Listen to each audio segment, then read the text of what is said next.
Ini adalah negara Pasundan.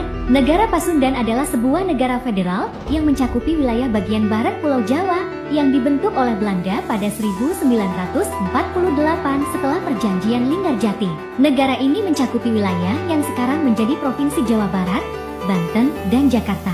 Negara Pasundan dideklarasikan pada 4 Mei tahun 1947, namun baru diresmikan setahun kemudian. Presiden pertama dan terakhirnya adalah Raden Arya Adipati Wiranata Kusuma. Negara ini dibubarkan pada 11 Maret tahun 1950 dan pada tahun yang sama negara Pasundan resmi bergabung dengan Republik Indonesia. In het westelijk deel van Java liggen de Sunda-landen, die de aandacht op zich hebben gevestigd door de bijeenkomst van de Soendanese Volkspartij in Bandung, waarbij deze partij de zelfstandige staat Pasundan proclameerde.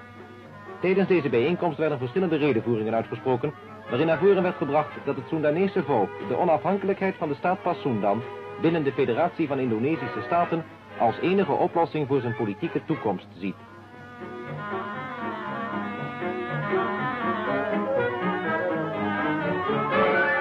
Na afloop begaf men zich onder meevoering van Nederlandse en wit-groene Soendanese vlaggen naar het residentshuis, waar aan resident Klaassen een afschrift van de onafhankelijkheidsproclamatie werd overhandigd.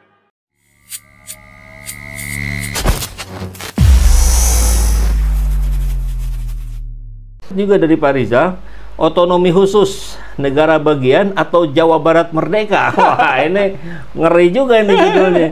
Itu perlu kita kaji karena kita menjadi bagian dari warga Jawa Barat. Iya, itu sebenarnya dua hal, Pak. Soal Prabowo juga yang diragukan kepemimpinannya yang akan sentralistik gitu bukan desentralistik, apalagi pemberian otonomi. Kan gitu. Sekarang sudah, Pak, otonomi daerah. Otonominya kan tingkat 1, tingkat 2.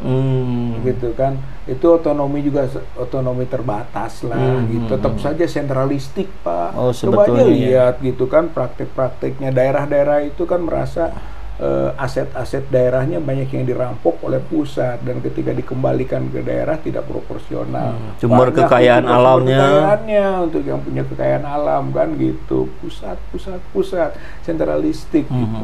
Nah, kalau karakter itu masih dijalankan yang sifatnya tadi otokratis gitu kan, mungkin mendahulukan egoisme didahulukan, mungkin juga tidak pernah punya perhatian yang sebenarnya gitu kepada rakyat selain untuk kepentingan diri dan sebagainya gitu kan, gimmick dan juga lain-lain lah gitu kan. Maka itu jadi sesuatu hal yang menimbulkan reaksi masyarakat termasuk Jawa Barat untuk konteks kepemimpinan.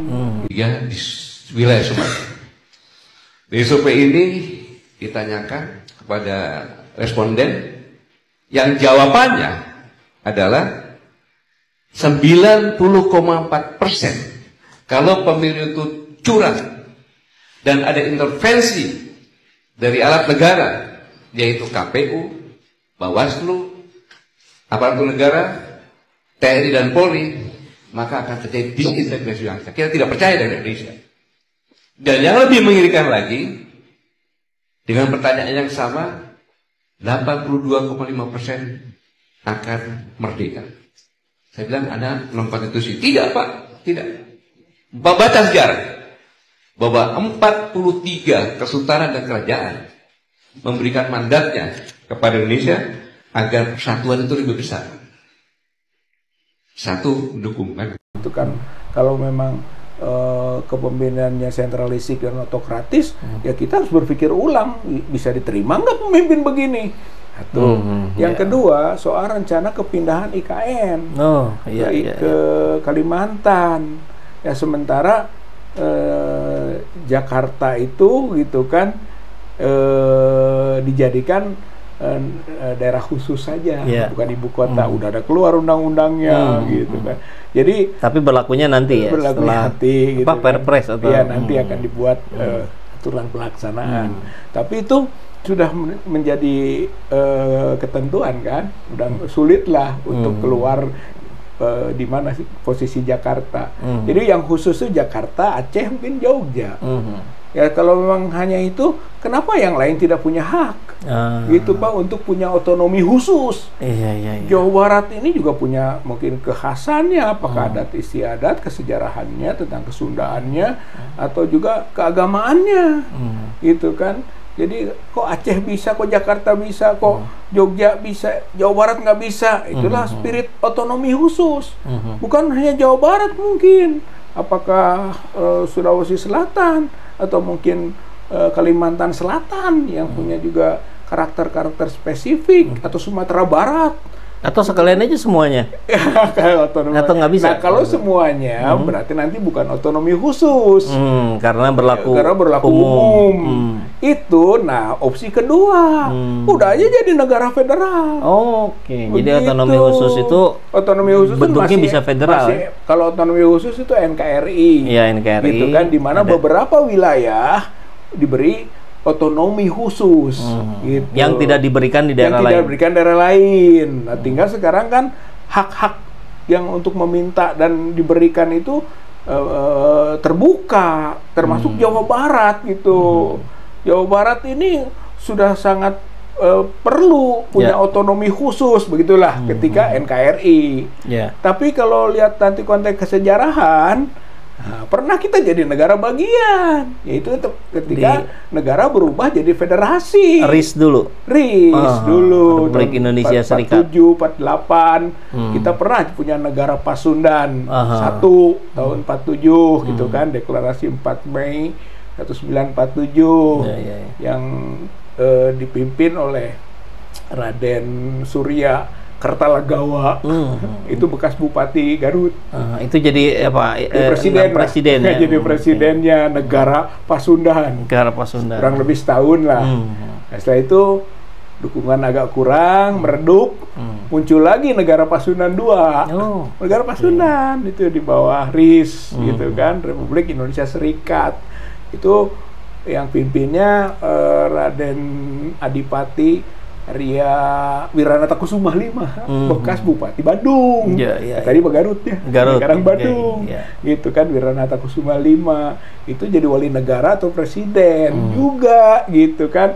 Nah, jadi kita punya sejarah menjadi negara dan punya presiden sendiri dalam negara Republik Indonesia Serikat, bersama beberapa daerah atau negara lain, seperti misalnya Jawa Timur, Sumatera Timur, Sumatera Selatan, Madura, gitu kan. Kemudian juga Indonesia Timur. Di samping ada Republik Indonesia. Itu ini Republik Indonesia Serikat. Jadi ada yang itu satu kesatuan federasi. Itu pernah dalam sejarahnya negara Pasundan. Itu tadi tuh negara Pasundan itu, Pasundan 1, Pasundan 2 sampai tahun 1950, gitu kan. Itu kita 3 wilayah itu, Jawa Barat, Banten, Jakarta. Itu distrik Jakarta, gitu kan, kecil Jakarta, tapi distrik dia masuk, tapi masuk negara Pasundan. Masuknya negara Pasundan. Jadi ini konteksnya nih, kalau pilihan opsi yang kedua ini, silahkan ibu kota pindahkan ke Kalimantan. Jakarta diambil lagi oleh Pasundan. Gitu Pak, rasionya itu. Gitu kan. Dan lagian kalau terkait kepemilihan pilpres segala macam menjadi lebih enak juga sistem distrik tadi Pak ya, lebih. Iya, masing-masing karena negara bagian kan, punya wali negara atau punya presiden.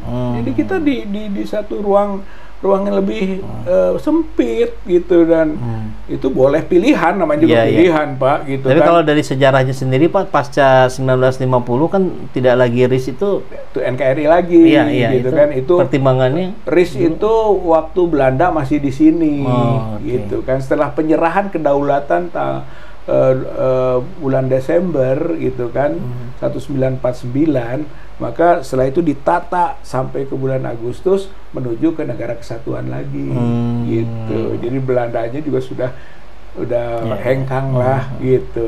Waktu itu masih dominan, gitu kan. Karena negara RIS itu di bawah koordinasi Belanda. Setelah agresi Belanda 1 dan 2, kemudian juga setelah konferensi atau perjanjian Linggarjati dan Renville sampai ujungnya di meja bundar di mana di Belanda yang melakukan akhirnya penyerahan kedaulatan.